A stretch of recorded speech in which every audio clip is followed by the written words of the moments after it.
Hola, buen día. ¿Cómo están? ¿Cómo les va? La apertura de esta mañana es para dejar un precedente y para dar un testimonio de lo que creemos nosotros es el estado de situación en el que vivimos. Entre el jueves 22 y el domingo 24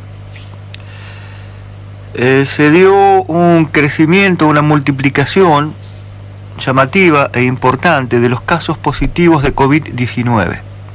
Entre ese jueves y ese domingo se registraron 17 casos, se confirmaron 17 casos. Por lo tanto, el número total hasta anoche, que según el último informe oficial, era de 20 casos de COVID-19 positivos en San Antonio de Areco desde que comenzó esta instancia de la historia de nuestro país.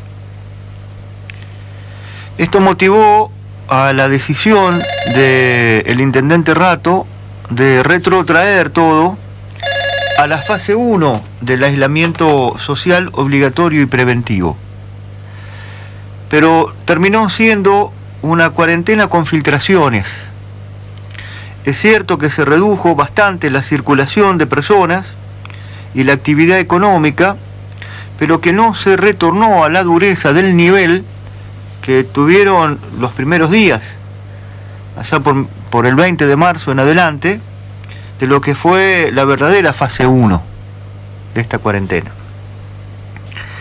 San Antonio de Areco ha encarado el combate, si se quiere, a esta pandemia de coronavirus con un modelo sanitario propio, que caminó de manera paralela a los protocolos y a las disposiciones que emanan del Ministerio de Salud de la provincia de Buenos Aires.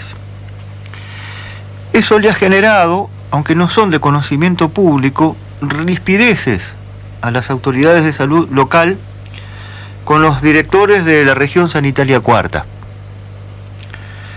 ¿Qué características tiene, en rasgos muy generales, este modelo propio de San Antonio de Areco? Bueno, es en el proceso de testeos, se les llama hisopado, ahora no sé si hay una palabra más fea que esa, de hisopados para testear, para hacer análisis, para detectar la presencia o no de COVID-19, participación de fundaciones privadas, hay dos. Además, se le practican testeos a personas asintomáticas. Por otra parte, a través de estas fundaciones y estos testeos a personas asintomáticas se envían para analizar a un laboratorio anexo al Hospital de Clínicas, o sea, por fuera de la jurisdicción de la provincia de Buenos Aires. La Ciudad Autónoma de Buenos Aires, sede del Hospital de Clínicas, es como si fuera otra provincia, es otro estado. Y estos resultados no se vuelcan ni en la sala de situación ni en el Sistema Integrado de Salud Argentino. Es una sigla que por ahí escuchan ahora ustedes, que se llama SISA. Esto sin contar dos medidas que también fueron muy cuestionadas por la región sanitaria cuarta, como fue la de tratar de comprar respiradores por cuenta y orden de la cooperadora municipal o del Hospital Cervoni, y de habilitar el edificio de la Fundación La Placete, de la Escuela de Arte, para un lugar de internación. Esas dos cosas fueron descartadas por la región sanitaria cuarta. Con todo esto que les digo, hasta el momento, la cantidad de positivos de COVID-19 que registra San Antonio de Areco es la más alta de la mayoría de las ciudades de la región. O sea, con nuestro modelo propio, igual tenemos el número de casos más alto de la mayoría de las localidades de la región.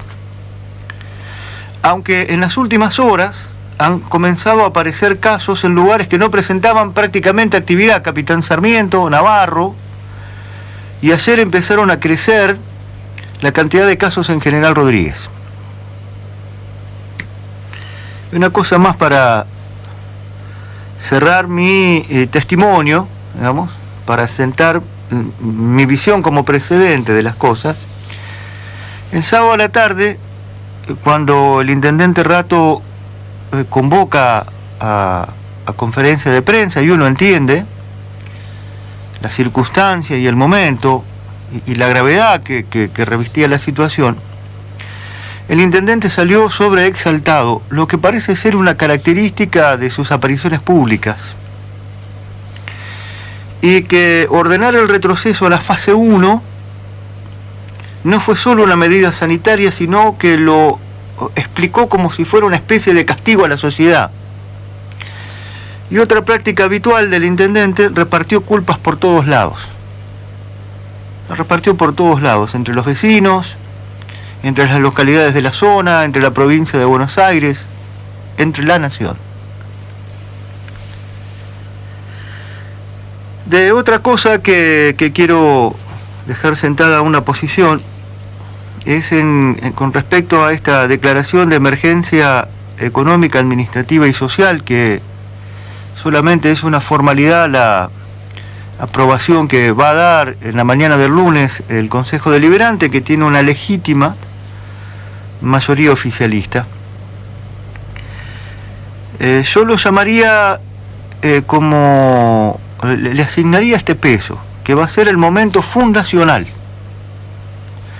que a partir de la rubricación de esa emergencia comienza el verdadero gobierno de Francisco Rato, y que es un verdadero estatuto de reorganización del Estado municipal, que no es ni más ni menos que un programa de ajuste estatal con pocos antecedentes históricos. No me iría demasiado en el tiempo, bueno, o sea, no me quiero ir demasiado atrás porque me consumiría mucho tiempo, pero yo encuentro, analizando casi con lupa la historia de nuestro pueblo, ajustes de este tipo en 1930, cuando llega don Pepe Huiraldes como comisionado de la revolución de Uriburu, de la revolución del 6 de septiembre, o cuando llega al municipio otro comisionado, en este caso de la revolución del 4 de junio del 43, Esteban Laduz, que tomaron medidas así de este tipo. Este es lo que se va a aprobar el lunes, es un programa de ajuste estatal con muy pocos antecedentes. Es como, vendría a ser como las leyes de emergencia económica y de reforma del Estado que allá por julio, agosto de 1989, en plena hiperinflación, consiguió que el Congreso le sancionara a Carlos Saúl Menem. Esto nos va a llevar a un areco muy parecido, cuando se concrete, como el que teníamos a finales de los años 70 y a principios de los años 80, cuando éramos 10.000 habitantes menos y cuando la urbanización alcanzaba a muchos menos kilómetros cuadrados que los que tenemos hoy. A ver, al proyecto político que hoy nos gobierna le sobran 10.000 habitantes y le sobran los barrios, le quedan afuera. Quiero decir, porque ya lo veníamos contando acá, que este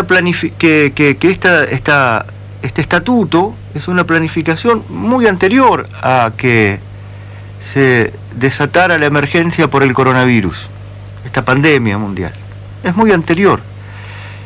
Si bien es ese el argumento que les viene como de anillo al dedo para justificar la emergencia, esto ya estaba en lo que era la plataforma de Juntos por el Cambio. Este es el verdadero proyecto de Juntos por el Cambio, es esta transformación, es este desmantelamiento de un Estado que, si bien es cierto, terminó de redondear, de consolidar Durañón, en algunos casos son prácticas mucho más antiguas y que están aceptadas por una porción amplia de la sociedad. Significa ni más ni menos, aunque esta palabra no diga mucho para la mayoría del oyente, lo que se va a consagrar el lunes es el ingreso más franco, pleno y puro al neoliberalismo en una versión doméstica. ¿Y qué es lo que qué objetivos persigue? En primera instancia, de acá al 31 de diciembre. Bueno, cerrar, sanear, ceder la concesión de los servicios públicos de agua corriente y cloacas a la cooperativa de luz, cambiar la modalidad del mantenimiento de los espacios verdes y de la limpieza urbana y de la disposición final de los residuos, de la basura, retirar al municipio de la promoción de venta de tierras fiscales y de continuar el desarrollo de obras en el parque industrial, reducir la inversión en personal, reubicar a la escuela de arte y permitir la mayor o un mayor grado o directamente la participación privada en la salud pública. Entre otras cosas, ¿no? Pero estos son los objetivos centrales, principales. Este proceso, cuando esté completo, cuando vaya sentando las bases de las distintas etapas que lleva su implementación, va a tener una fuerte incidencia en el mercado interno, en la economía de todos los días de los arequeros, y también lo va a tener en el nuevo diseño del mercado laboral de nuestro pueblo. Otra cosa más que va de la mano de esto, digamos. Se conoció ya hace algunos días, y esta semana hubo hasta reportajes en alguna emisora colega, que van a comenzar los trabajos de limpieza y de mantenimiento en ese complejo habitacional que es el barrio Papa Francisco, que son 92 viviendas.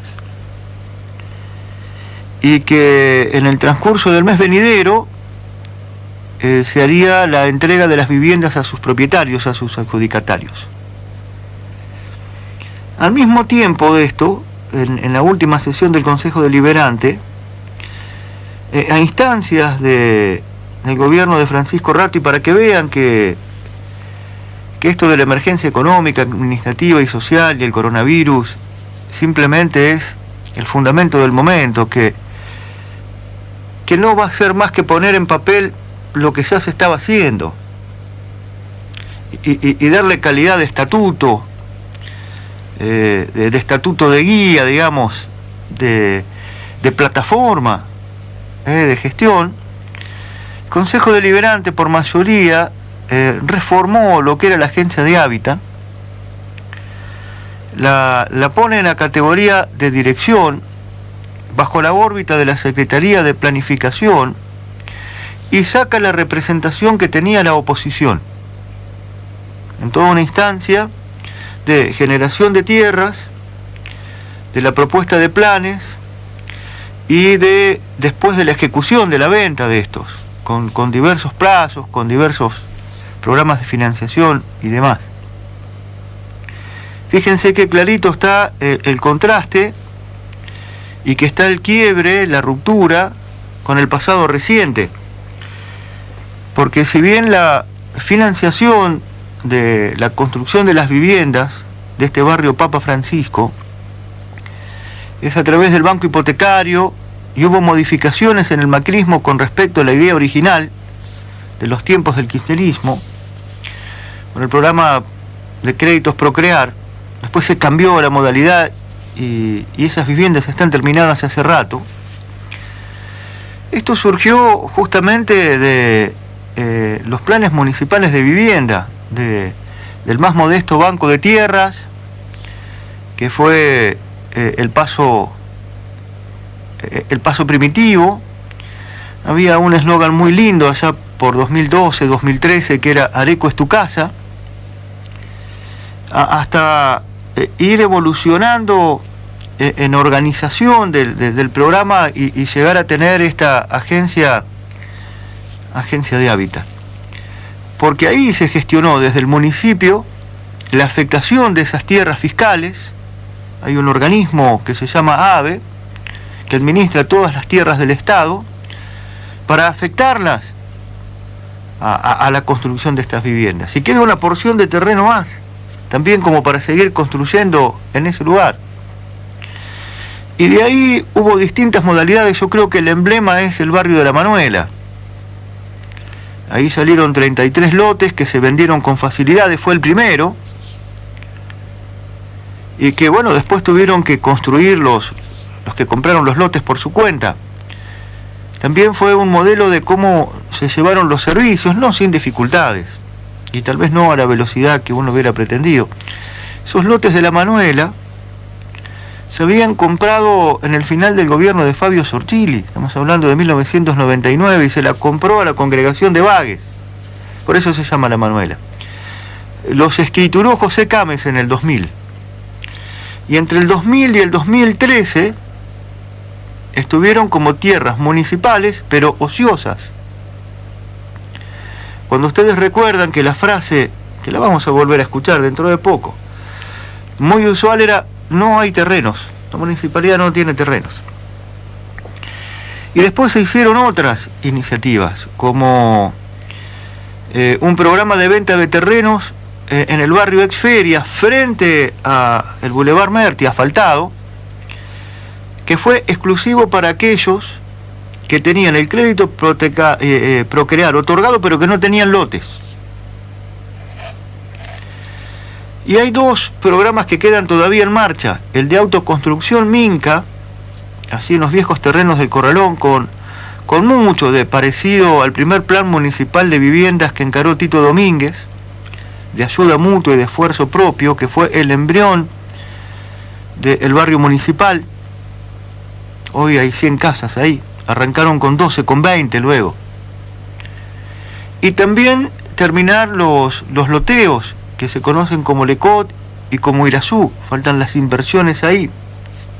Y en Minca también están,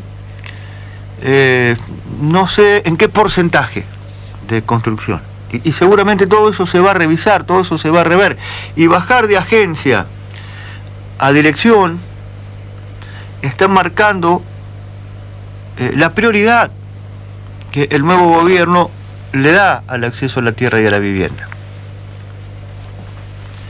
Y justo contrasta, digo, cómo marca el quiebre que al mismo tiempo que se producía ese hecho, que no es simplemente administrativo, se está en las vísperas, en una buena hora, ¿no?, de que se entreguen las viviendas del barrio Papa Francisco. Son 92 viviendas que han cambiado. Si hubo un lugar, aunque no ha sido el único, que en los tiempos de Paco cambió de manera sustancial, fue esa zona. Fue la zona de la avenida Huiral, desde la avenida Kegles, ese rincón, ese más allá de las vías del ferrocarril, con cosas por hacer, obviamente, con cosas que faltaron, con algunos defectos también. ¿Cómo no? ¿Cómo no? Y hay otro punto más del cual quiero dar testimonio y quiero dejar el precedente esta mañana, que este aislamiento social, obligatorio y preventivo como la única herramienta disponible para pelearle al contagio del coronavirus, la pandemia mundial, hizo visible el areco profundo. Algo que está desde hace mucho, que en tiempos de Paco se atenuó bastante, pero que ahora ha emergido con mucha fuerza en la superficie.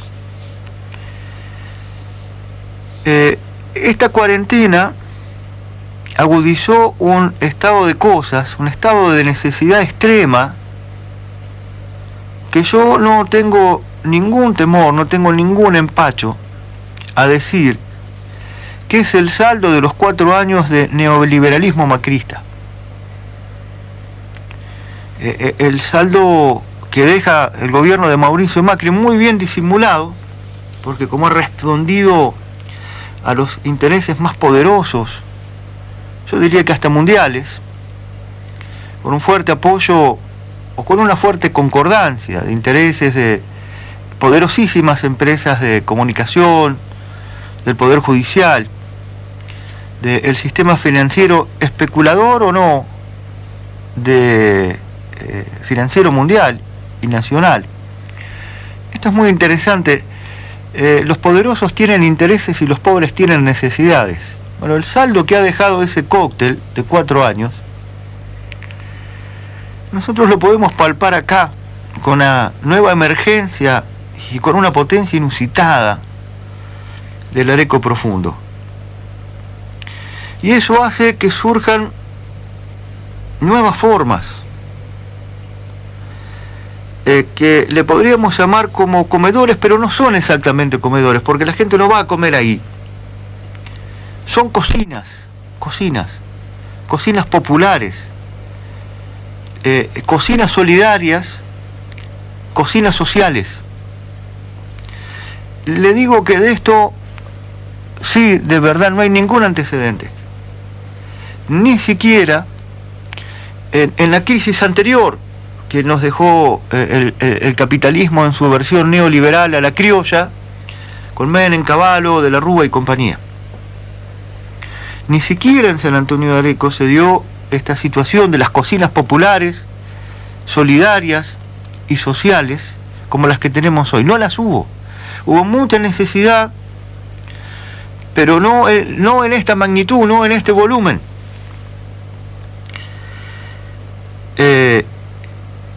Y los nuevos actores han dado nuevas formas de organización para dar respuesta a esto.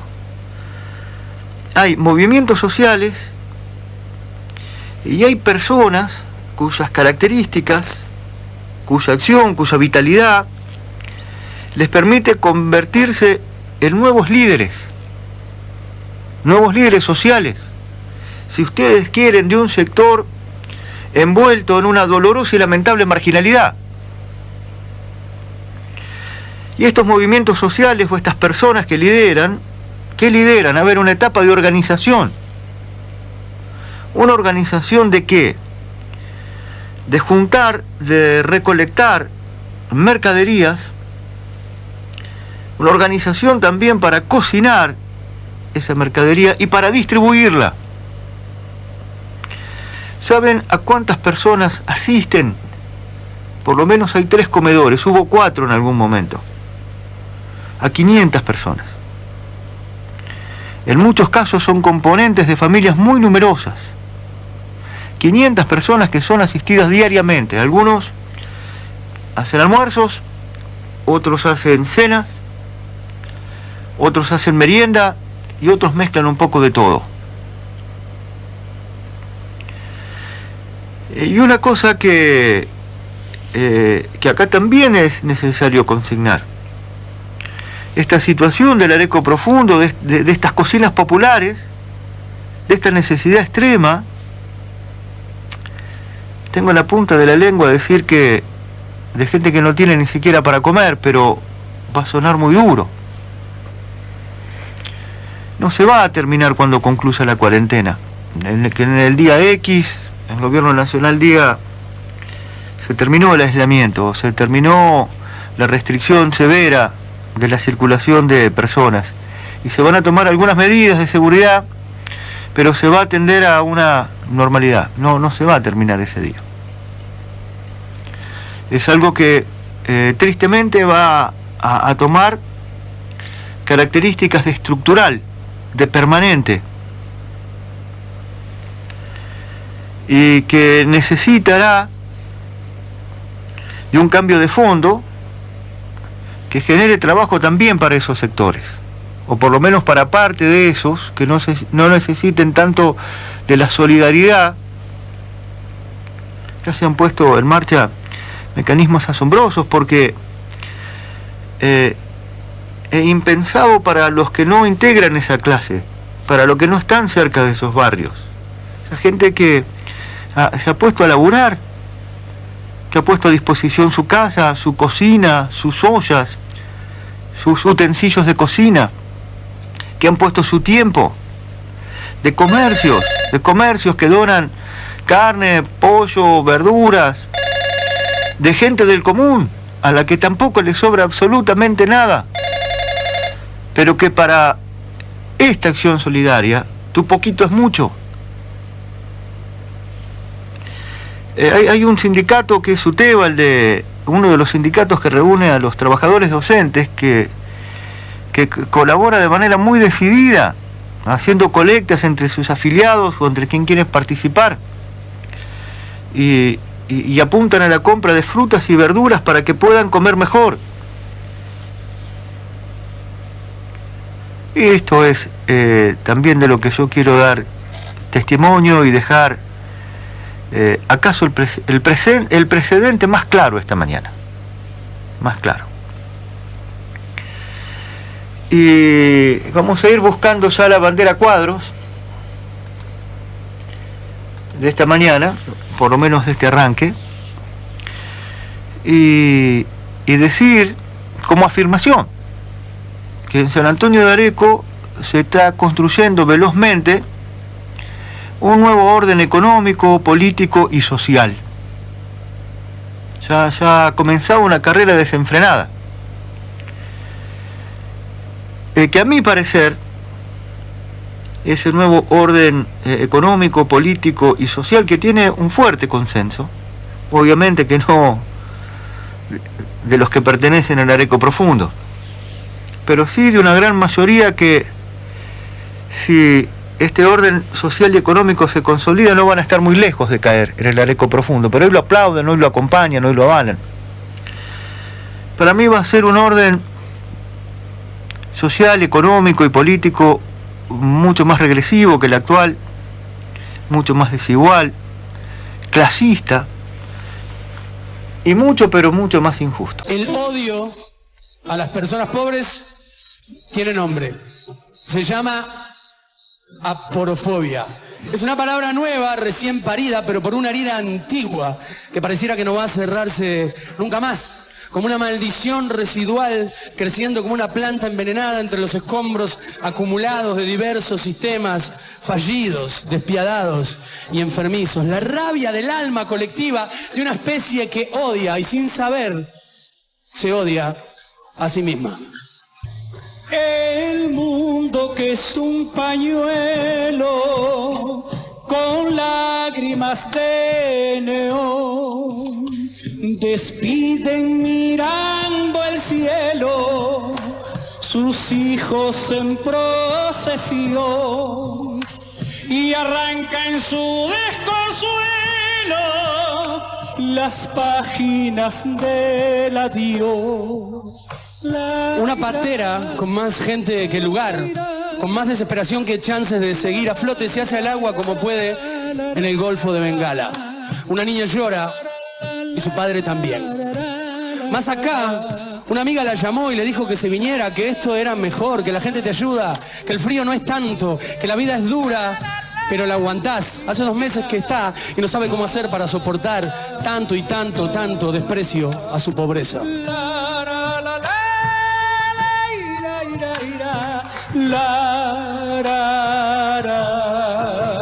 El mundo que está partido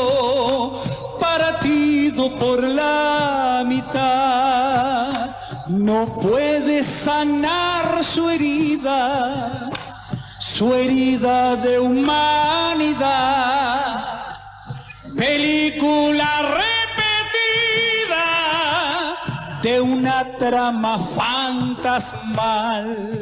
2 adolescentes escapan de Marruecos con el corazón apretado entre el chasis de un camión y el pavimento. Uno de los dos logrará cruzar la frontera de la España africana. Llegará, lo odiarán por pobre, sufrirá, pero a los golpes armará su vida. El otro solamente será una mancha roja en el suelo de Ceuta. Más acá, en este sur montevideano, una pareja del Caribe, de esas que habla con palabras bailarinas y que baila como si la vida fuera justa, es estafada en una pensión de mala muerte con un buitre de buena vida, rebosante y codicioso, con gesto de señora educada. El buitre les estafa porque odia que son pobres y hace más pobres a los pobres que odia, porque odia lo que son y no sabe que se está odiando a sí mismo.